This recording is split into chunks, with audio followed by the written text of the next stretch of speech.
तो नमस्कार, स्वागत है आप सबका। रात 10 बजे पूरे दिन की बात करने के लिए एक बार फिर हम हाजिर हैं। इस बुलेटिन में आपको दिखाएंगे दिन भर की तमाम बड़ी खबरें। 10 बजे रात पूरे दिन की बात में सबसे पहली खबर है भोपाल से। प्रधानमंत्री नरेंद्र मोदी सेना के संयुक्त कमांडर सम्मेलन में शिरकत करने 1 तारीख को भोपाल पहुंच रहे हैं। रानी कमलापति स्टेशन पर वंदे भारत एक्सप्रेस को हरी झंडी दिखाएंगे। प्रधानमंत्री तकरीबन 8 घंटे तक राजधानी भोपाल में रहने वाले हैं।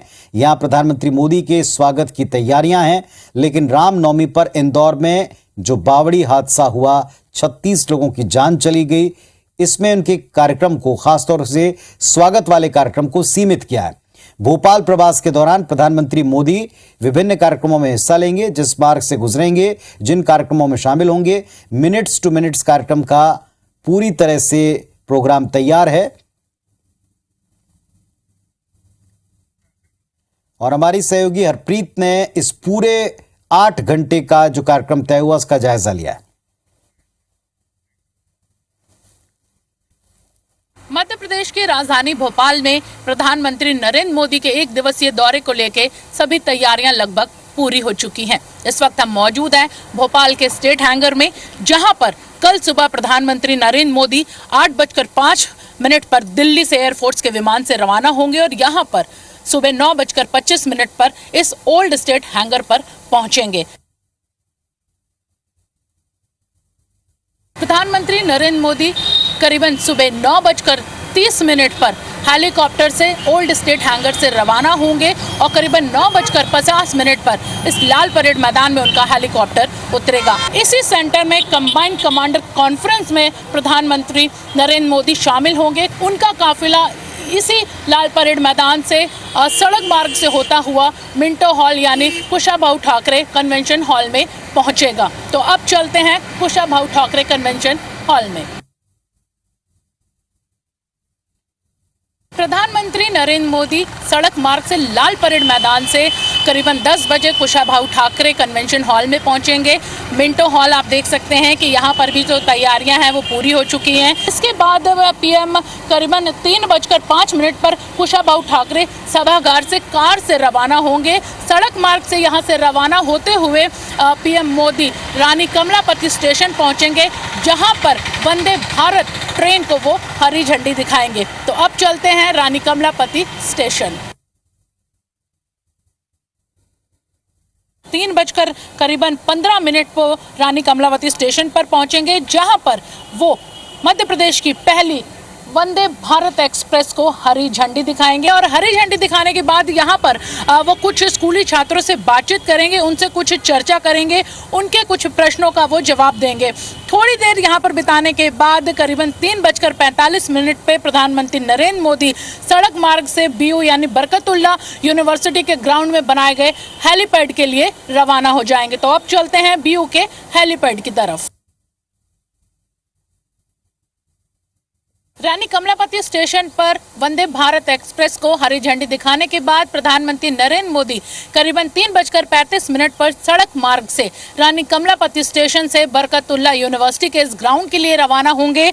यहां पर वो करीबन 3:42 पर पहुंचेंगे और उसके बाद इसी ग्राउंड में बनाए गए हेलीपैड से वो 3:45 पर भोपाल स्टेट हैंगर के लिए यहां से रवाना हो जाएंगे। नरेंद्र मोदी के दौरे को लेकर राजधानी भोपाल अलर्ट पर है और लगातार यहाँ पे जो तैयारियां हैं वो यहाँ पे पूरी हो चुकी हैं। इंदौर में हुए दर्दनाक हादसे के बाद बीजेपी ने फैसला लिया है कि सादगीपूर्ण तरीके से यहाँ पर प्रधानमंत्री का स्वागत किया जाएगा। कैमरामैन अजय मालवीय के साथ IBC 24 भोपाल के लिए हरप्रीत कौर रीन। तो भोपाल तैयार है और IBC 24 की टीम भी तैयार है। आपको कल पूरा दिन हम इन 8 घंटों का पल पल का अपडेट सबसे पहले देते रहेंगे। इधर अयोध्या हनुमानगढ़ी पीठाधीश्वर राजू दास महाराज ने कहा है कि भारत में राम राज्य आ गया है। अब विश्व की बारी है। विश्व को हिंदू राष्ट्र बनाना है, क्योंकि दुनिया सनातन की राह पर चल रही है। धीरेन्द्र कृष्ण शास्त्री के हिंदू राष्ट्र की आवाज बुलंद करने पर सहमति जताते उन्होंने कहा कि सनातन का ध्वज थामे हैं, वो हिंदू राष्ट्र बनाने का बीड़ा उठाए हैं। उन्होंने ऐसे लोगों को राक्षस की श्रेणी में रखा जो हिंदू राष्ट्र की बात पर उंगली उठाते हैं। वे जबलपुर में हिंदू सेवा परिषद के 11वें स्थापना दिवस समारोह में शामिल होने आए थे।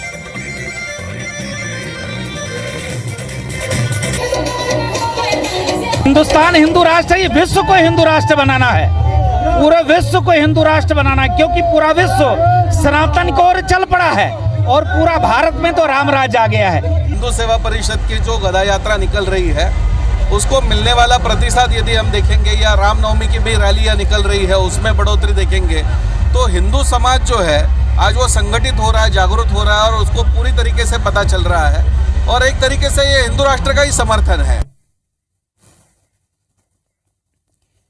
चलिए अब जरा आंगनबाड़ी कार्यकर्ताओं की बात करते हैं। मध्य प्रदेश में आंगनबाड़ी कार्यकर्ता, सहायिका और सुपरवाइजर 16 दिन से हड़ताल पर हैं, जिसको लेकर शासन ने अब सख्ती बरतनी शुरू कर दी।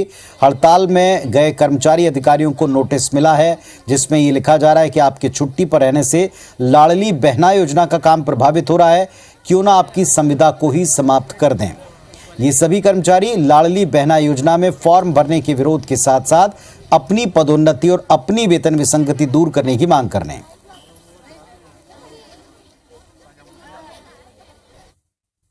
नोटिस मिलने लगा है। हड़ताल तो सर जारी रहेगी, क्योंकि जब तक हमारा मानदेय बढ़ता नहीं है तब तक हम हड़ताल जारी रखेंगे। शासन की दमनकारी नीति के कारण कुछ लोगों को प्रताड़ित किया जा रहा है, निलंबित किया जा रहा है, नोटिस दिए जा रहे हैं, जबकि हम लोग विधिवत सूचना देकर के सामूहिक हड़ताल उस पे गए हैं, अवकाश पे। अब एक और घटना आपको बता दें। रायपुर के महापौर निवास और महिला थाने से 50 मीटर की दूरी पर लाखों रुपए की चोरी का मामला सामने आया। मुख्यमंत्री ने लगभग 1.5 साल पहले शहीद विद्याचरण शुक्ल चौक का लोकार्पण किया। चौक से महिला थाने तक लाखों रुपए के सौंदर्यीकरण के काम हुए, लेकिन चोरों ने गार्डन में लगी लाखों रुपए की लाइट्स, स्टील की रेलिंग, यहां लगा ग्रेनाइट पत्थर सब कुछ चुरा लिया। चौंकाने वाली बात यह कि लाखों की चोरी की शिकायत अधिकारियों ने पुलिस से की नहीं। जायजा लिया हमारे सहयोगी ने, दिखा रहे हैं आपको।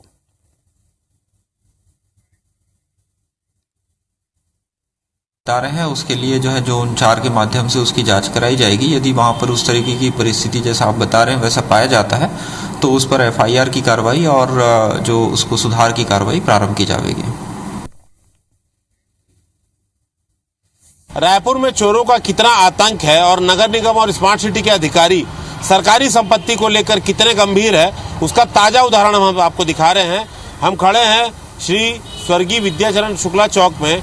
आपको बता दें यहाँ पर नगर निगम और स्मार्ट सिटी ने मिलकर लगभग 50 से 75 लाख का सौंदर्यीकरण कराया था, लेकिन यहाँ से सारा सामान जो है वो चोरी हो गया है। आप देखेंगे कि अभी यहाँ जो सीमेंट के चबूतरे आपको दिख रहे हैं, यहाँ पर सुंदर सजावटी खंबे लगाए गए थे, स्टील की लोहे की रेलिंग लगाकर गोल्डन पेंट किया गया था और आपको नीचे जो डिवाइडर में आप छेद देखेंगे, अलग अलग छेद हैं, यहाँ पर हजारों रुपए कीमत की डेकोरेटिव लाइट्स यहाँ पर लगी हुई थी। जो सारा कुछ जो है वो सामान चोरी हो गया है। यहाँ से 25 कदम की दूरी पे महापौर एजाज ढेबर का निवास है, 50 कदम की दूरी पे महिला थाना है और 100 मीटर की दूरी पे पुलिस कंट्रोल रूम और सिविल लाइन थाना है। और सिर्फ आपको बता दें लोहे का सामान चोरी नहीं हुआ। आप देखेंगे जगह जगह से ऐसे ग्रेनाइट जो है साबुत के साबुत उखाड़ लिए गए हैं और कहीं ना कहीं उनका सीधी बात है कि दोबारा उपयोग होगा।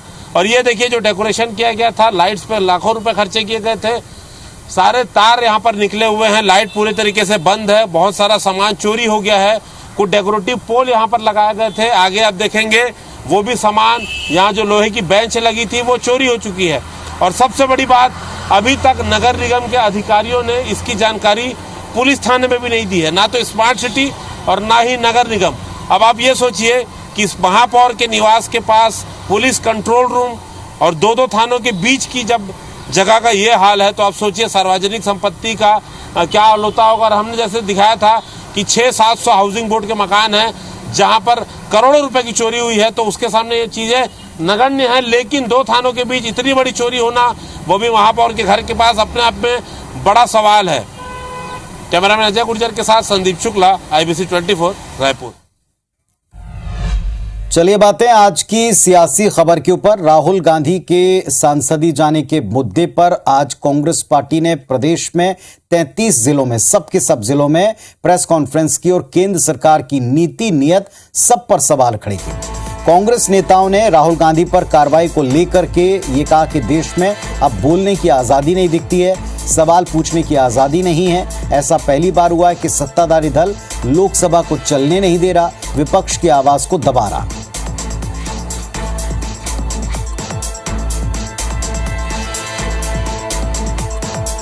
देश में क्या बोलने की आज़ादी अब नहीं है?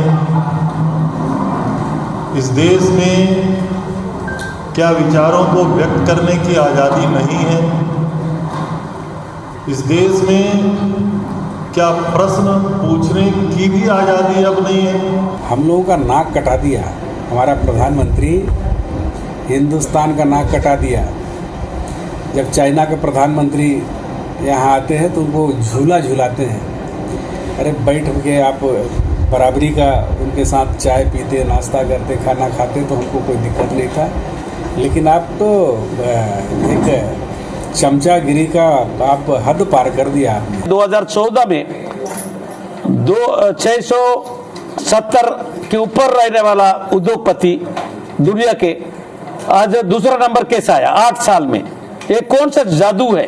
राहुल गांधी लंदन में जाके देश के बारे में बोलता है, कोई देश को अपमान नहीं किया है। अब पूरा हम लोग लिख के दिया हुआ है। जब प्रधानमंत्री शपथ लेने आता है अडानी के गाड़ी में आता है, ये क्या संबंध है? कहां से लाया? इसके अलावा पहली बार ऐसा हुआ है कि जो सत्ता पक्ष है वो कार्रवाई को बाधित कर रहा है, वो जवाब देना नहीं चाहता।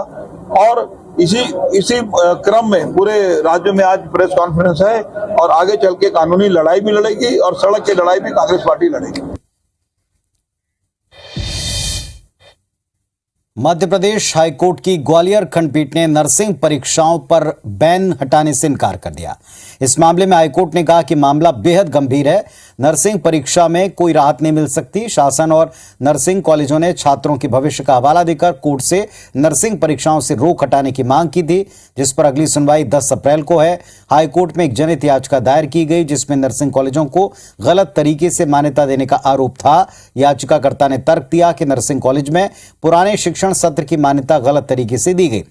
कॉलेज ने साल 2019 से लेकर 2021 तक की संबद्धता जुलाई 2022 में ली, जो कि गलत है। साथ ही 2023 की नोटिफिकेशन पर पुराने सत्र के छात्रों को अनुमति नहीं दी जा सकती। इस पर सुनवाई करते हुए हाईकोर्ट की ग्वालियर खंडपीठ ने BSc nursing, BSc post basic, MSc nursing की परीक्षाओं पर रोक लगा दी थी। मध्य प्रदेश एसोसिएशन द्वारा नर्सिंग एसोसिएशन के जो एग्ज़ाम हो रहे थे, फर्जी तरीके से जो परीक्षाएं कराई जा रही थी और फर्जी मान्यता प्राप्त करके, और जो कॉलेजों द्वारा जो एग्ज़ाम कंडक्ट कराए जाते हैं उसको माननीय उच्च न्यायालय द्वारा रोक लगाई गई थी। लेकिन माननीय उच्च न्यायालय द्वारा हमारे तथ्यों को ध्यान में रखते हुए और मामले की गंभीरता को देखते हुए उसको जो है स्टे को वैकेट नहीं किया गया और रोक को बरकरार रखा। अब जरा प्रदेश के मौसम की बात कर लें। छत्तीसगढ़ में मौसम का मिजाज अचानक से बदला। प्रदेश के अलग अलग जिलों में गरज चमक के साथ बारिश हुई है। प्रदेश के कई हिस्सों में ओलावृष्टि भी हुई। बारिश से सबसे ज्यादा किसानों को नुकसान पहुंचा। ओलावृष्टि से गेहूं, मक्का, तरबूज और सब्जियों की खेती काफी प्रभावित हुई है।